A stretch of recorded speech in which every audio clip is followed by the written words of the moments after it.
സംസാരിക്കാൻ പോകുന്ന വിഷയം മലയാളിയും മലയാളവും എന്നതാണ്. മലയാളം നമ്മുടെ മാതൃഭാഷയാണ്. മാതൃഭാഷയോട് നമുക്ക് അമ്മയോടെന്ന പോലെ വൈകാരികമായ അടുപ്പമുണ്ടാകും. കാലത്തിനു മുന്നേ സഞ്ചരിക്കാൻ ആഗ്രഹമുള്ളവരാണ് മലയാളികൾ. ആ ഓട്ടത്തിനിടയിൽ എവിടേക്കോ മലയാളത്തന്മ നഷ്ടപ്പെട്ടുകൊണ്ടിരിക്കുന്നു. 6 മലയാളിക്ക് 100 മലയാളം, അര മലയാളിക്ക് 1 മലയാളം, 1 മലയാളിക്ക് മലയാളമില്ല എന്നാണ് കുഞ്ഞുണ്ണി മാഷ് പാടിയത്. പ്രാഥമിക വിദ്യാഭ്യാസ രംഗത്ത് മലയാളത്തിനുള്ള പ്രാധാന്യം മനസ്സിലാക്കാൻ ഇന്ന് പലരും കൂട്ടാക്കുന്നില്ല. രക്ഷിതാക്കളെ പോലെ തന്നെ ചില കുട്ടികളും എനിക്ക് മലയാളം അറിയില്ല എന്നത് ഒരു ഗമയോടെ തന്നെ പറഞ്ഞു നിർത്തുന്നുണ്ട്. എനിക്ക് കുറച്ച് മലയാളം അറിയാം എന്ന് പറഞ്ഞിരുന്ന കാലം മാറി. ഇപ്പോൾ കയ്യിൽ മൊബൈൽ ഫോണും പിടിച്ച് ഐ ഡോണ്ട് നോ മലയാളം എന്ന് പറയുന്നവരുണ്ട്. അത്രക്കാരോട് എനിക്ക് സഹതാപമാണ് തോന്നുന്നത്. മറ്റുള്ള ഭാഷകൾ കേവലം ധാത്രിമാർ, മറ്റൊന്നു പെറ്റമ്മ തൻ ഭാഷ താൻ. മഹാകവി വള്ളത്തോളിന്റെ ഈ വരികൾ മലയാളത്തിന്റെ തനിമയും മഹിമയും വരച്ചു കാട്ടുന്നുണ്ട്. മനസ്സിലാക്കുന്ന കാര്യങ്ങൾ ബുദ്ധിയിൽ ഉറച്ചു നിൽക്കാനും കൂടുതൽ ചിന്തിക്കാനും മാതൃഭാഷയോളം മറ്റൊന്നില്ല. ഭാഷാഭിമാനവും ദേശാഭിമാനവും വളരണമെങ്കിൽ വിദ്യാഭ്യാസം മാതൃഭാഷയിൽ കൂടി തന്നെയാക്കണം. ഒരു കുട്ടി അവൻ വളർന്നു വന്ന പരിസ്ഥിതിയെ സ്വന്തം ഭാഷയിൽ കൂടി തന്നെ മനസ്സിലാക്കണം.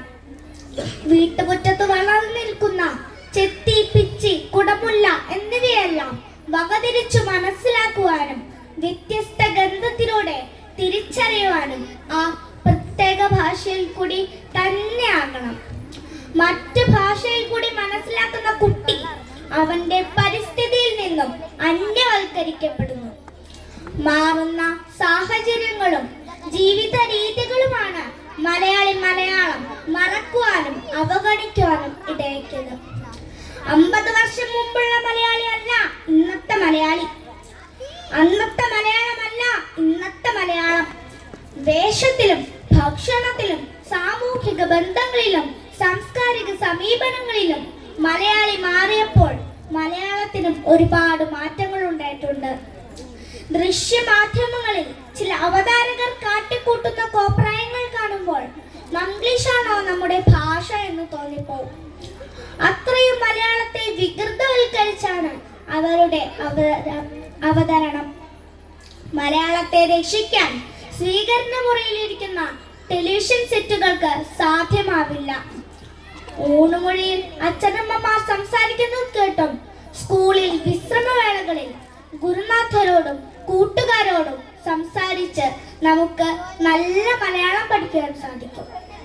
നാം എത്ര മാറിയാലും 4 ആളുകളുടെ മുമ്പിൽ നമ്മെ കൈ പിടിച്ചുയർത്തി നമ്മെ നാമാക്കിയത് മലയാളമാണ്, മാതൃഭാഷയാണ്, സംസ്കാരമാണ്.